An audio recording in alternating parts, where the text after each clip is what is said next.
So we have the boot open. As you can see, there is a nice button to close it, and there's a big boot. So you can put a lot of things in it. It's like there's a lever over here which you can press.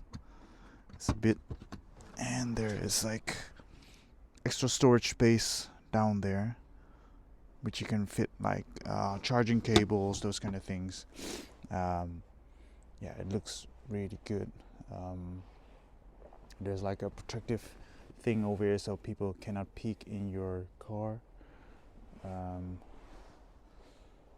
So yeah, let's close this up. So really good good car. Like they have these pop handles, they will pop out.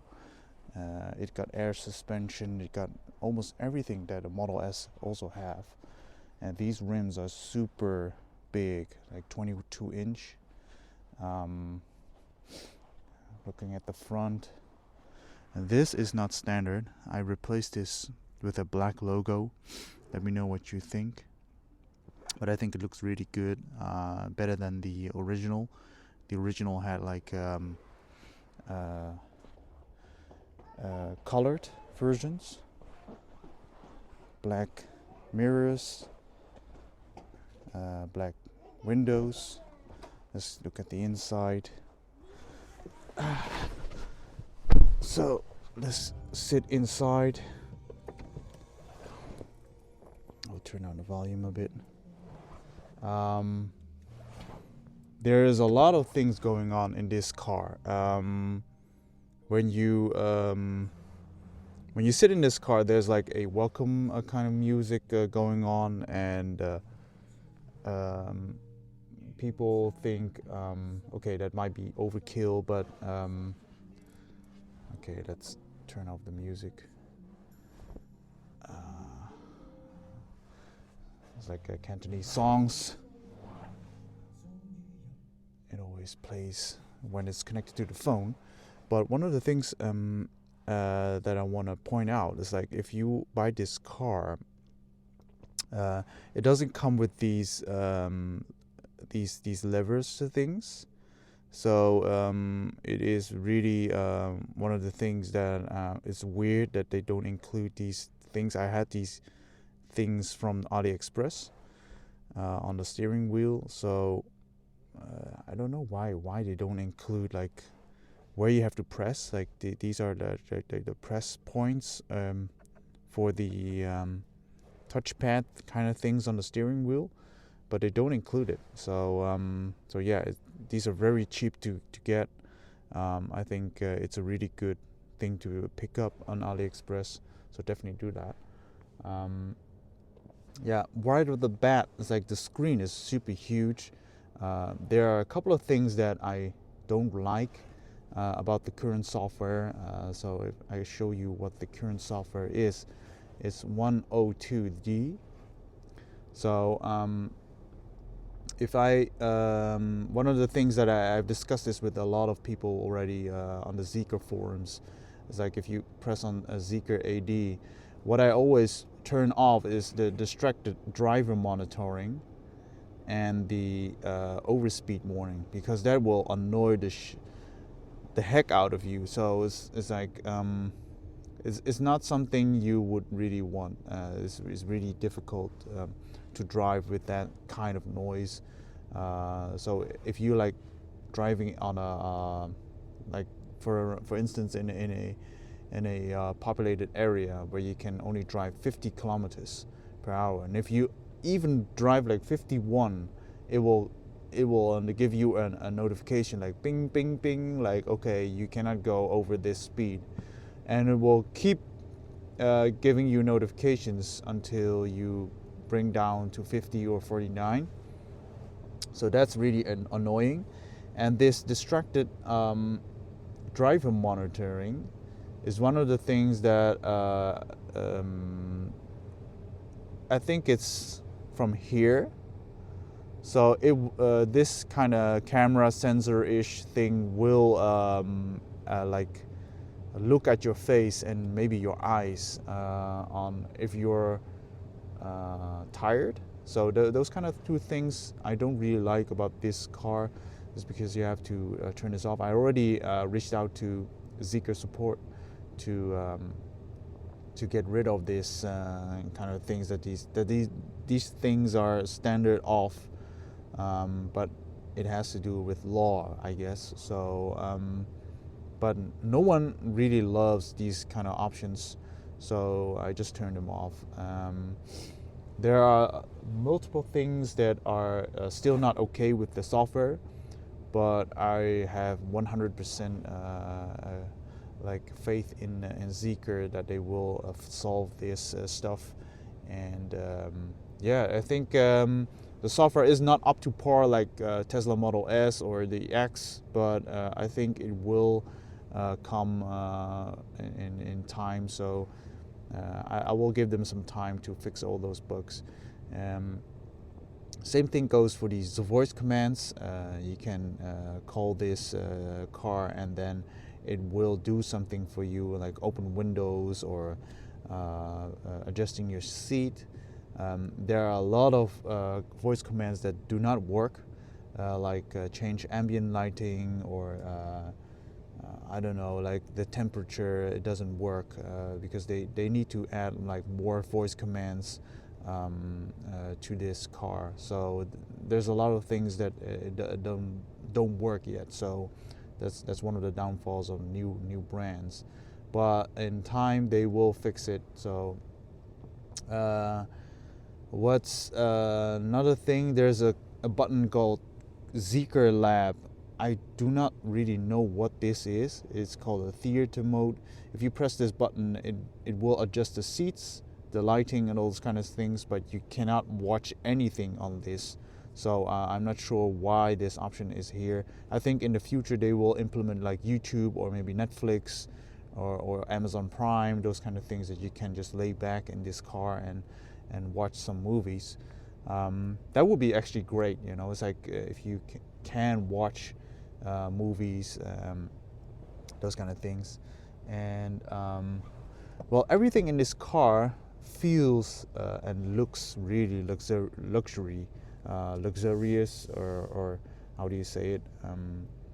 It really is higher than the price you pay for. It's like everything, like if you touch these handles, like the door, the windows, the buttons, they feel and look really good. Like if you go with your hand over it, it's like the quality is really good. And they use like leather and the suede type like material to really accentuate the car. It's like everywhere they use this kind of materials, like on the dashboard, on the doors,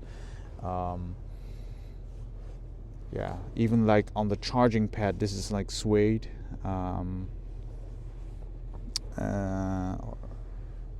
And on the seats, so I was a little bit skeptical about that, like the cloth seat kind of thing, but if you can see, it's really good quality.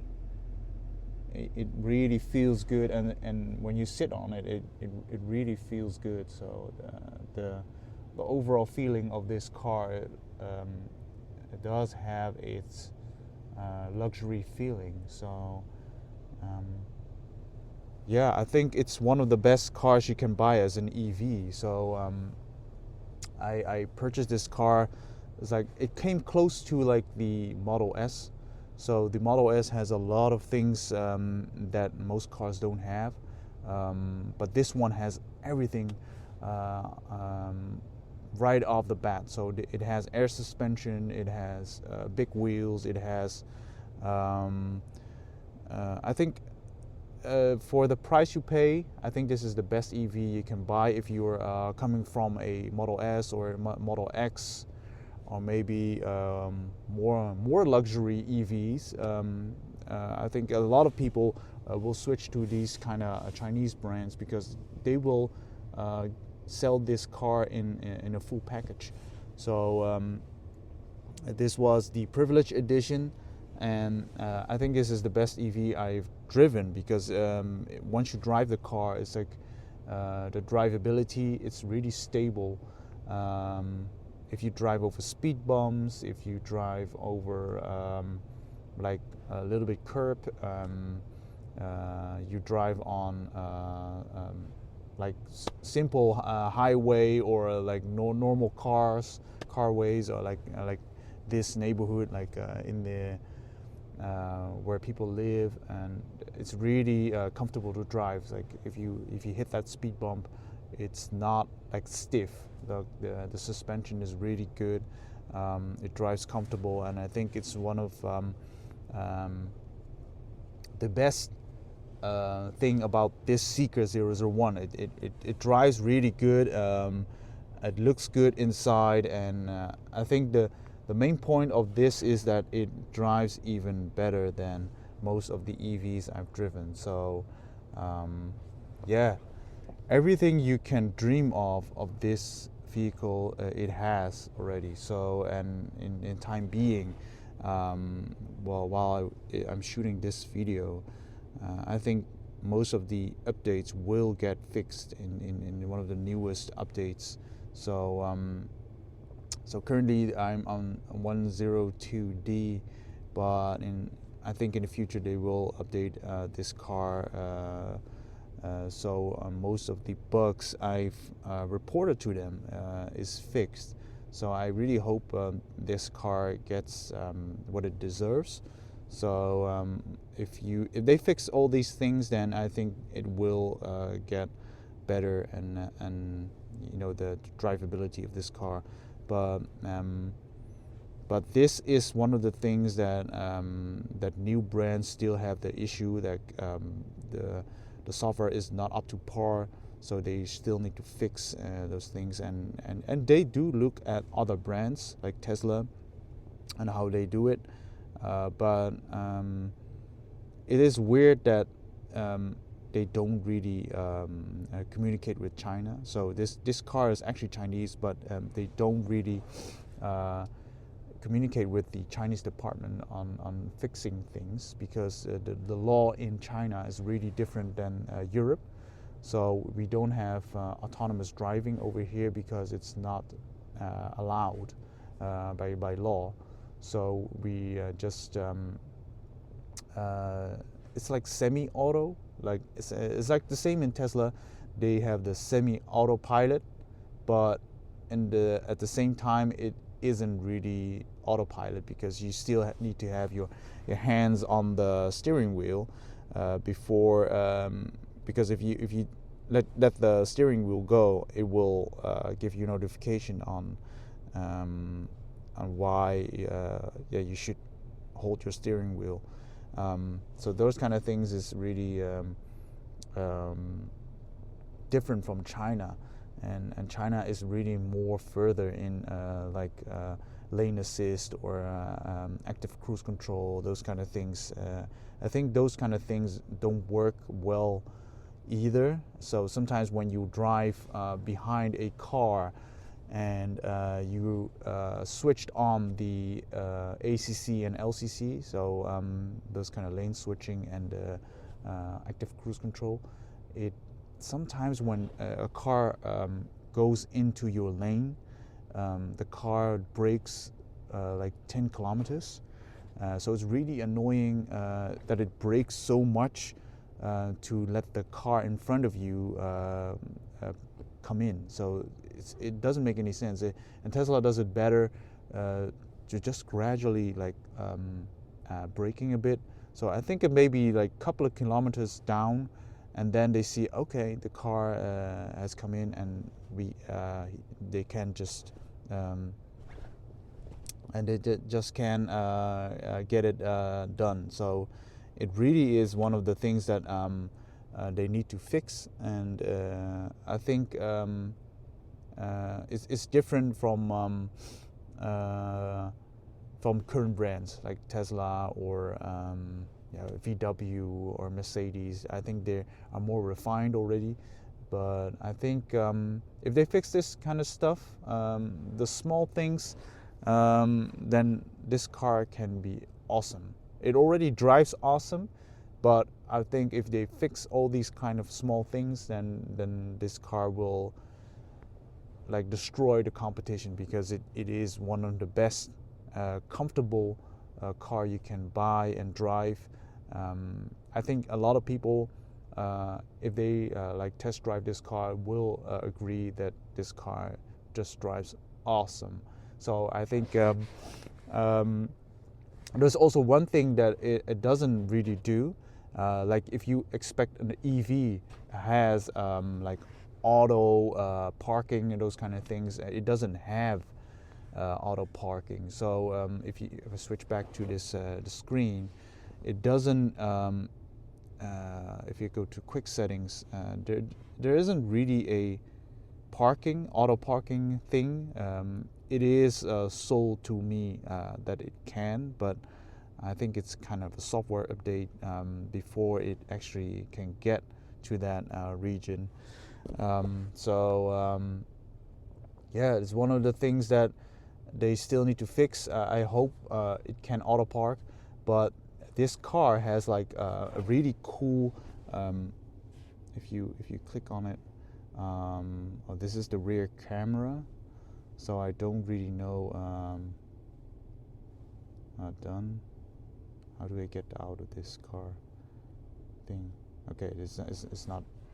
Oh, there's an X over here. So there's like a camera thing, which I call it like the eagle eye or eagle view. It has a top-down view, and it will show you where is the curb, where is the parking space. If you do like parallel parking, your main concern is always like the curbs. So you really don't want to destroy your rims, because the rims are 22-inch. This is the biggest rims I've ever seen in a normal car I've owned. So it's really one of the things that you have to take care of, because this car is 2 meters wide. So it's one of the biggest cars out there. Most of the cars are like 1.7, 1.8, but this is 2 meters. So you really have to be careful with parking lots, or like getting in and out. Watch out the curbs. But when driving this car, it doesn't really feel big. So it is one of the things that that I'm really surprised at. So if you look at the car, it's really sunny outside. So but the car is really big, and yeah, let me know what you think about this car.